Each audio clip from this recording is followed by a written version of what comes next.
고린도 7장은 결혼에 대한 주제를 다루고 있습니다. 4가지의 소주제가 나오는데요.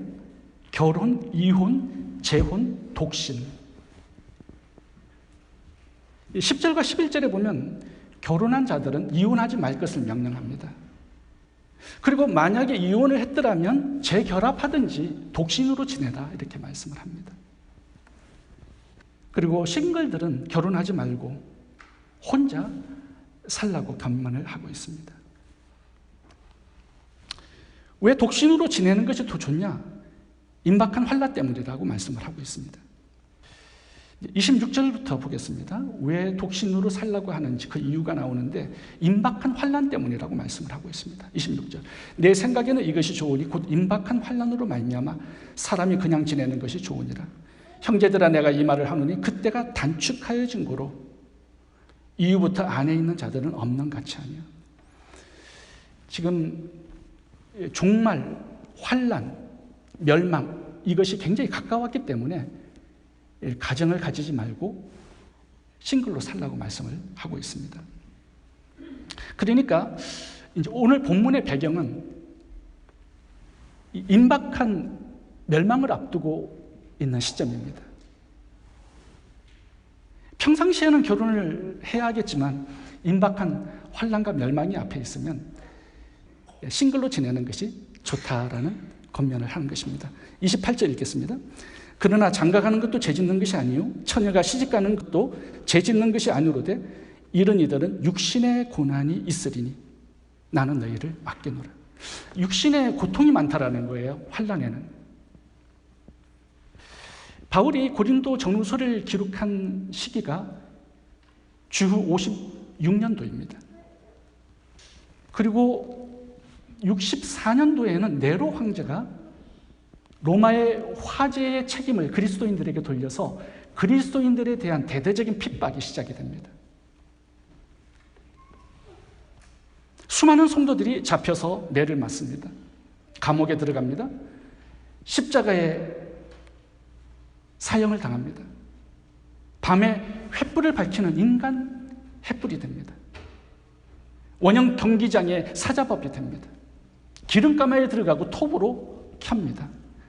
정말 비참한 엄청난 핍박들이 많았습니다.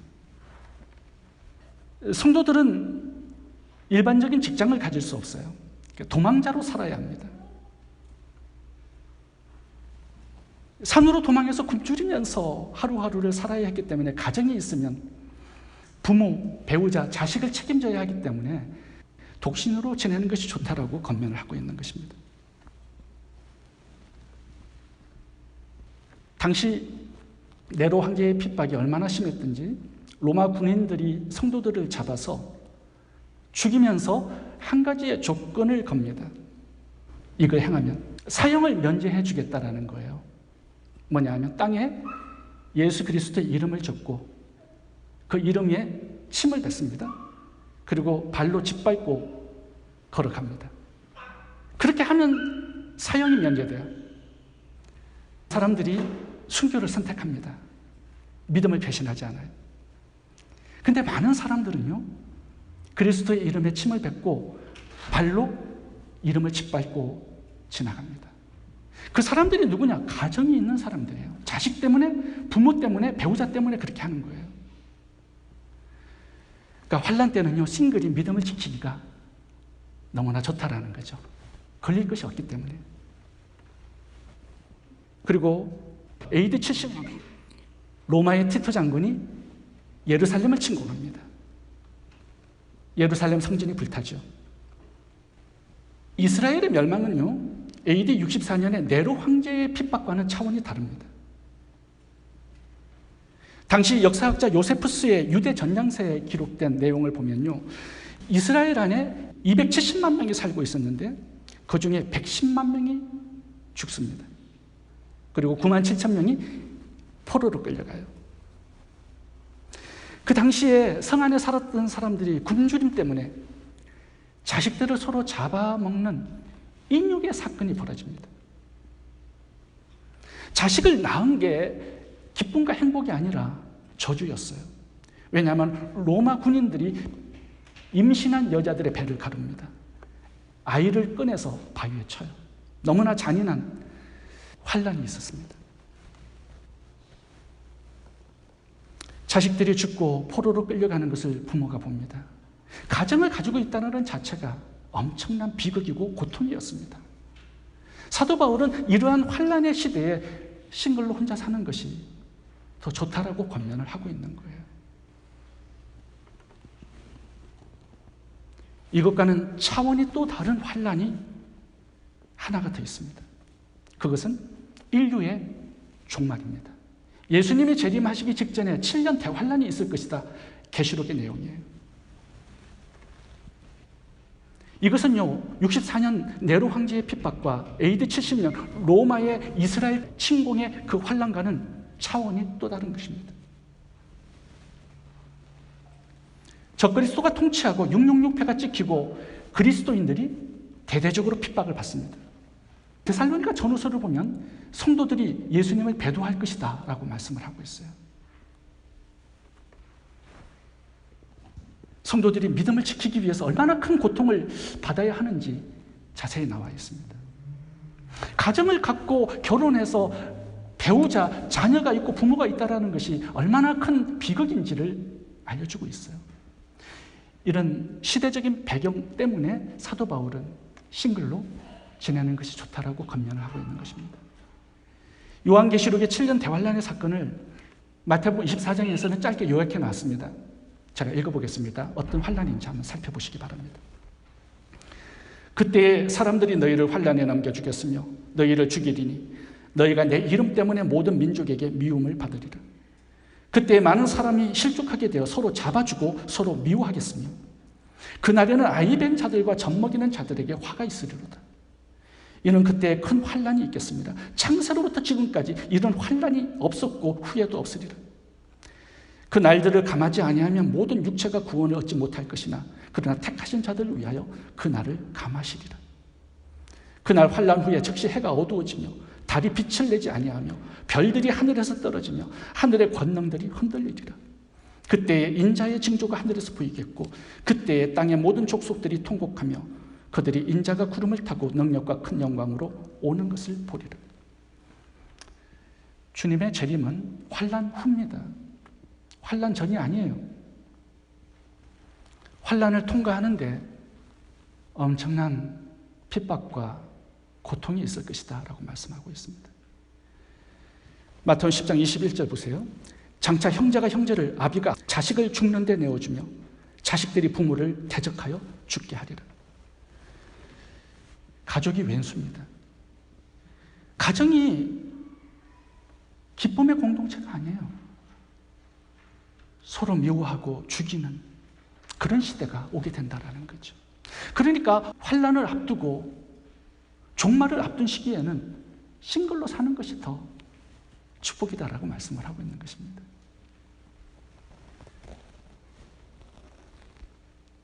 종말이 임박한 환란의 때에는요, 가장 중요한 우선순위는 결혼이 아닙니다. 가정을 갖는 게 아니에요. 사업이나 세상적인 성공이 우선순위가 아니고 주님과의 관계, 종말과 환란을 준비하는 것, 주님의 재림을 준비하는 이것이 우선순위가 되어야 한다라고 말씀하고 있는 것입니다. 그렇다고 제가 결혼을 하지 말라고 말씀드리는 것은 아닙니다. 할 수 있는 사람은 하세요. 그러나 1년 후에 환란이 찾아오면 어떡합니까?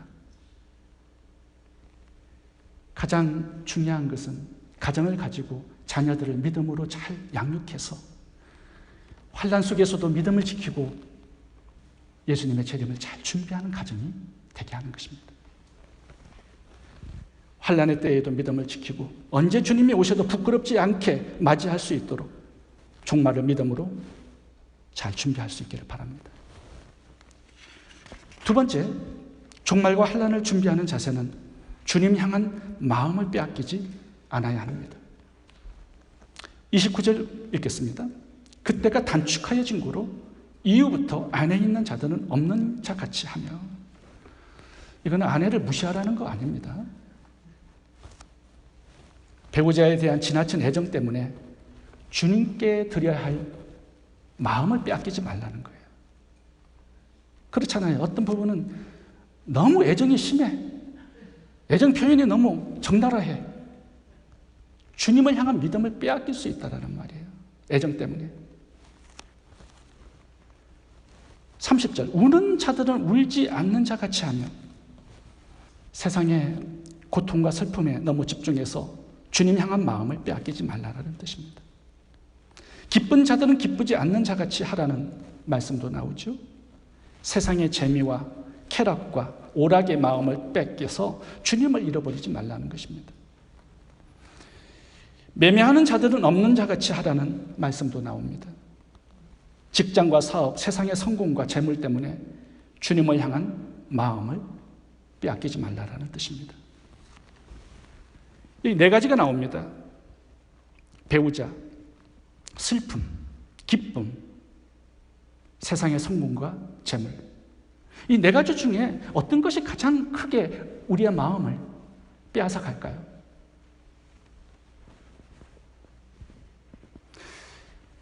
부부 관계도 보면은 서로를 기쁘게 하려고 막 노력을 하다 보면 주님을 향한 사랑과 믿음을 빼앗길 수 있습니다. 너무 집중하지 말아야 된다는 거예요. 세상적인 오락과 쾌락, 재미 때문에 또 주님을 향한 사랑과 믿음을 빼앗기는 사람도 많이 있죠. 근데 가장 크게 마음을 빼앗기는 게 뭐냐 하면 재물입니다. 여기에 우리가 매우 약합니다. 라오디게아 교회를 보면 주님의 재림을 앞두고 있는 교회인데 무엇 때문에 무너졌습니까? 나는 부자다, 부족함이 없다. 재물 때문에 마음이 넘어간 거죠. 이 종말은요, 치열한 영적 전쟁입니다. 근데 전쟁을 누구와 하느냐 하면 우리와 세상이 하는 게 아니라 내 마음과 하는 것이에요. 예수님 주인 대신 주님을 향한 사랑과 믿음을 지키느냐 아니면 세상에 빼앗기느냐, 이 치열한 영적 전투가 우리들에게 있는 것입니다. 내 마음 안이 치열한 영적 전투의 현장이에요. 마귀는 우리 마음에서 예수님을 빼앗아 가려고 하고 우리는 예수님을 나의 사랑으로, 나의 주인으로, 왕으로 지키려고 전투하고 있는 거죠. 어디서 성패가 갈릴까요? 우리 마음속에 예수님이 주인으로 계시느냐 아니냐, 여기서 성패가 갈리는 거예요. 전쟁은 하나님께 속해 있습니다. 주님이 내 속에 주인으로 계시면 우리는 승리하게 되어 있어요. 근데 패배하는 교회 성도들을 보면 마음에 주님이 안 계셔. 라오디게아 교회처럼 이미 빼앗긴 거야. 배우자에게, 세상의 슬픔과 기쁨과 재물에게 빼앗겨버린 거예요. 주님을 잃어버리면 모든 걸 다 잃어버리는 것입니다. 그래서 마귀의 가장 큰 전략은요, 우리 속에 주님을 빼앗아 가는 거예요. 라오디게아 교회처럼 바깥에 주님이 계시게 하는 거죠. 그러면 패배하는 것입니다.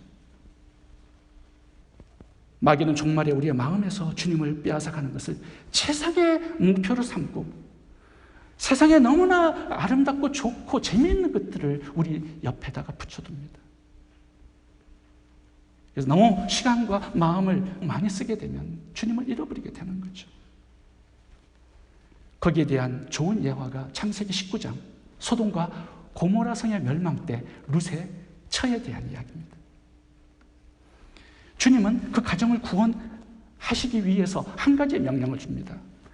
성을 빠져나올 때 뒤를 돌아보지 말라는 명령, 단 하나의 명령을 주세요. 근데 룻의 처는 성을 빠져나오다가 뒤를 쳐다보았습니다. 그러다가 소동기둥이 돼요. 뭐 때문에 쳐다보았을까요? 숨겨둔 재물이 많았기 때문에 그런 거죠. 그게 미련이 간 거예요.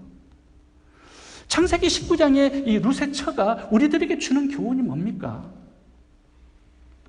종말에 세상의 재물에 마음을 빼앗기면 패배한다라는 거예요. 종말과 환난이 너무 임박할 때 세상과 재물에 대한 애착을 버리라는 말씀을 하고 있는 것입니다. 말씀에 붙잡히고 주님께 붙잡혀야 되는데 우리의 마음이 세상의 재미와 쾌락과 재물에 대한 욕심으로 붙잡히면 가룟 유다처럼 죽게 된다라는 거예요. 고린도전서 7장 24절 읽겠습니다. 형제들아 각각 부르심을 받은 그대로 하나님과 함께 거하라. 굉장히 은혜로운 말씀이에요. 어떤 처지에 있든지 상관하지 말고 하나님과 함께 거하고 동행하기를 힘쓰라는 것입니다. 왜? 이것이 승리의 비결이 되기 때문에. 종말과 환난에 있어서 이것이 최고의 능력이 된다라는 거예요. 세상의 성공과 돈이 우리를 지켜줄 수 있겠습니까? 세상의 종말과 환난이 임박했을 때는요, 하나님과 함께 거하는 것이 최고의 능력이 되는 것입니다. 제가 이 하나님과 함께 거하라는 게 무슨 뜻인지를 좀 이해가 되지 않아서 주석책을 좀 찾아보았습니다. 근데 주석책에서는 탁월하게 해석을 해놓았습니다. 하나님을 더하라는 뜻이래요. 우리의 삶의 어떤 환경, 처지에 있든지 하나님을 거기다가 더하라는 것입니다. 이것이 종말과 환난에 승리하는 비결이 된다라는 거예요. 가난한 자의 삶에 하나님을 더하면 어떻게 될까요? 만족함과 풍족함이 더해집니다. 연약한 자의 삶에 하나님을 더하면 강하게 될 것입니다. 부유한 자의 삶에 하나님을 더하면 겸손해지고 물질을 올바르게 쓰는 사람이 될 것입니다. 사업하는 자에게 하나님을 더하면 정직하게 사업하는 사람이 될 것입니다. 우리의 직장에 하나님을 더하면 우리의 직장은 예수 그리스도를 증거하는 선교의 센터가 될 것입니다.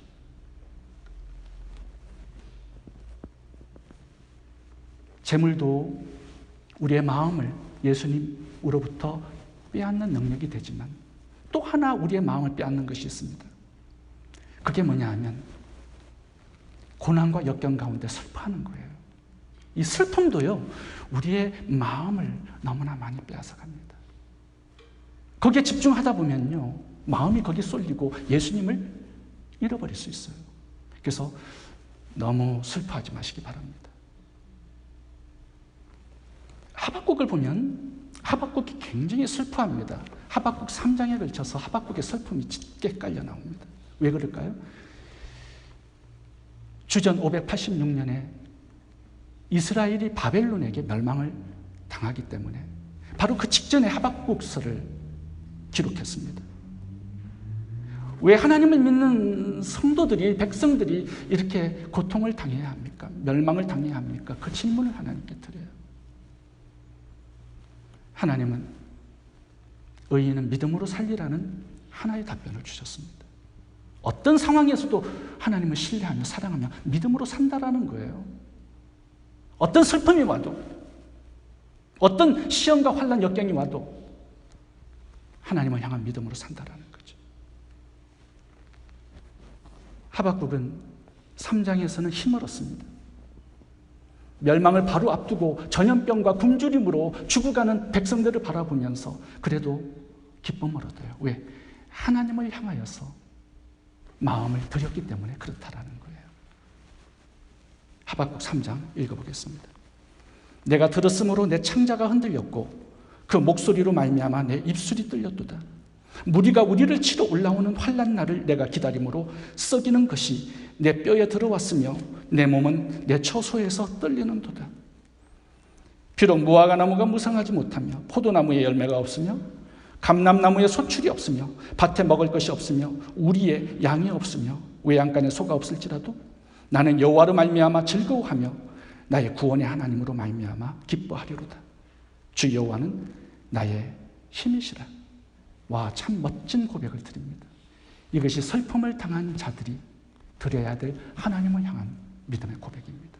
이 믿음의 고백이 나오면 승리하는 거예요. 배우자 때문에, 세상의 슬픔 때문에, 세상의 쾌락과 재미 때문에, 세상의 재물 때문에 주님을 향한 우리의 사랑과 믿음을 빼앗기지 않기를 바랍니다. 세 번째, 종말과 환난을 준비하는 자세는 주님의 일에 더욱 힘써야 합니다.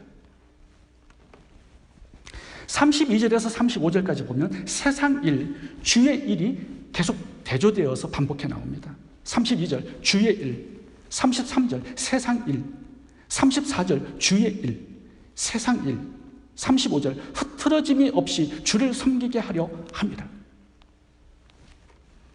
세상 일은 어떤 것입니까? 배우자를 기쁘게 하는 거죠. 재물에 대한 지나친 욕심이죠. 세상의 재미와 오락과 사치와 음행입니다.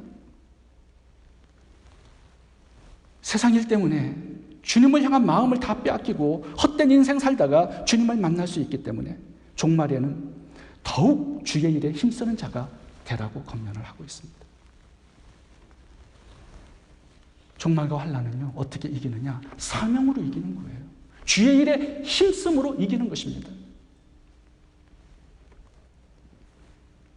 마태복음 24장과 요한계시록을 보면요, 주님이 재림하시기 전에 7인, 7나팔, 7대접 재앙이 환난이 계속적으로 반복해서 나옵니다. 근데 이 환난이 창세로부터 이런 환난이 없다라고 말씀하세요. 그러니까 전무후무한 가장 강력한 재앙과 환난이 될 것이다라고 예언하고 있는 것입니다. 이게 7년 동안 반복되어 보세요. 그 전에도 전쟁이 많아요. 근데 가장 강력한 환난이 7년 동안 계속된다고 생각해 보세요. 이거는요, 사람들이 살아갈 수 없는 그런 환난입니다. 창세로부터 이런 환난이 없어요. 주님의 말씀입니다. 그런데 이 전무후무한 환난이 끝나는 시점이 있습니다. 그게 언제일까요? 언제 이 7년 대환란이 끝나냐 하면요, 땅끝까지 복음이 전파된 그 후에 이게 끝나는 겁니다. 그러니까 우리들에게 이 대환란이 달려있다라는 거예요. 이 길이가, 이 연도가, 이 마침이 우리들에게 달려있다라는 것입니다. 땅끝까지 복음이 전파된 후에야 그제야 세상 일이 끝난다라고 마태복음 24장 14절에 말씀하고 있어요. 그래서 주님께서 환난을 너무나 빨리 끝내고 싶기 때문에 우리들에게 복음 전파의 사명을 명령하신 거예요. 우리가 게으르게 복음의 사명을 놓치고 살잖아요. 그럼 환난은 길어지고 정말 큰 환난이 될 것입니다. 환난을 짧게 끝나고 싶지 않으세요? 그러고 싶지 않은 것 같네요. 사명을 감당하다 보면요, 환난도 나에게는 큰 고난이 될 수 없습니다. 주님 안에서 환난을 지나가게 되는 거죠. 노아의 방주도 보면요, 환난을 거쳐갑니다. 근데 노아의 방주 안에서 환난을 거쳐가는 것이죠. 하나님 맡기신 복음의 사명을 감당하는 자에게 그런 은혜를 주시겠다라는 거예요. 환난 속에서도 지켜주시고 새 힘을 주시고 날마다 은혜를 공급해 주시겠대요. 그렇게 해서 환난을 넉넉하게 이기고 승리하는 그런 성도가 될 수 있도록 도우시겠다고 말씀하고 있는 것입니다.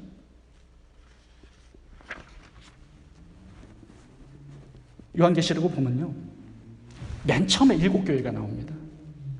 그 다음에 이제 환난이 시작이 돼요.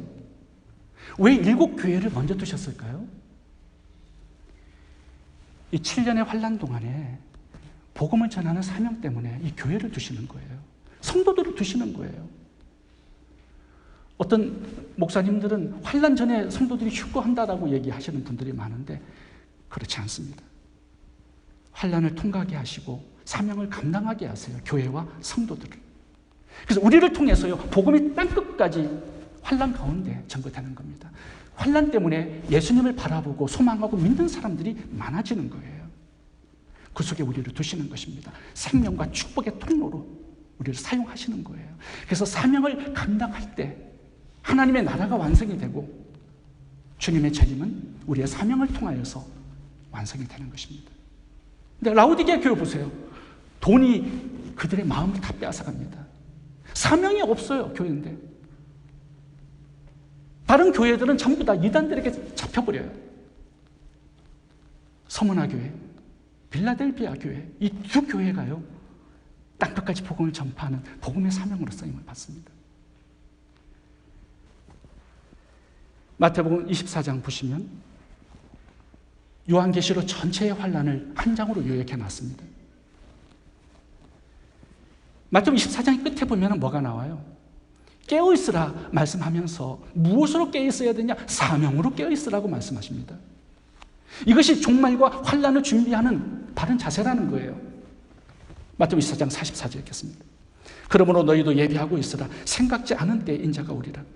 충성되고 지혜 있는 종이 되어 주인에게 그 집 사람들을 맡아 때를 따라 양식을 나눠줄 자가 누구뇨? 주인이 올 때에 그 종이 이렇게 하는 것을 보면 그 종이 복이 있으리라. 그러면서 마태복음 25장으로 넘어와서도 똑같은 말씀을 하고 있습니다. 그런즉 깨어있으라. 너희는 그날과 시를 알지 못하느니라. 그러면 깨어있는 게 어떻게 깨어있는 것입니까? 24장의 종말과 환난을 준비하는 바른 자세는 충성된 종이 되어서 양식을 나눠주는 이 사명의 비결이라고 말씀하면서 열처녀 비유, 달란트 비유, 양과 염소의 비유가 이어져 나옵니다. 뭐예요? 사명입니다. 사명을 감당해야 된다는 거예요. 주님의 재림을 복되게 맞이하기 위해서는 이 사명이 환난과 종말을 이기고 승리하는 비결이 된다라고 말씀하고 있는 것입니다. 마태복음 15장을 봐보세요. 3명의 종 중에 한 달란트 받은 종 4명이 없습니다. 사명 없이 주님을 만났을 때 심판을 받죠. 10처녀 중에 5처녀는 사명이 없는 처녀들이었습니다. 주님을 만나지 못합니다. 양과 염소의 비유에서 주님께서 뭐라고 요구하십니까? 줄인 자, 목마른 자, 나그네 병든 자, 갇힌 자를 돌보 왔느냐? 이 사명 때문에 달란트를 맡겼는데 이 달란트를 주님의 명령을 따라 활용했느냐 물어보십니다. 한 달란트 받은 종이 사명이 없었을 때 심판의 주님을 만나요. 종말과 환난과 재림을 바르게 준비하는 길은 무엇입니까? 주님 맡겨주신 복음의 사명에 힘쓰는 것입니다. 이거 외에 다른 길로 주님의 재림을 맞이하는 준비하는 길은 없다라는 거 알아야 합니다. 착하고 충성된 종이 될 것이냐, 악하고 게으른 종이 될 것이냐, 그게 우리의 선택으로 남은 것입니다. 제가 며칠 전에 브라질에서 사역하고 계시는 김철기 선교사님과 대화를 나누었습니다. 지금 갑상선 암으로 2번 수술을 받으셨는데 계속 건강이 약해져 가고 있습니다. 사모님은 폐암으로 4년간 투병 생활을 하다가 돌아가셨어요. 선교사님께서 아마존에서 신학교를 하고 계세요. 신학생 100명이 졸업하고 목사 안수를 받아서 아마존 정글의 수많은 부족으로 흩어져서 교회를 개척하고 있습니다. 대단한 사역을 하고 계세요. 제가 가끔씩 힘들지 않으시냐고 이렇게 물어보면 병 때문에 힘들다고 그러시진 않은데 가장 많이 힘든 게 하나 있다고 말씀하셨습니다. 그게 뭐냐면 성도들이 가끔씩 이런 질문을 한대요. 전 일생을 브라질의 선교 사역으로 하나님께 헌신해서 드렸는데 그 결과가 왜 폐암이고 왜 갑상선암입니까? 성도들이 그렇게 질문한다는 거예요.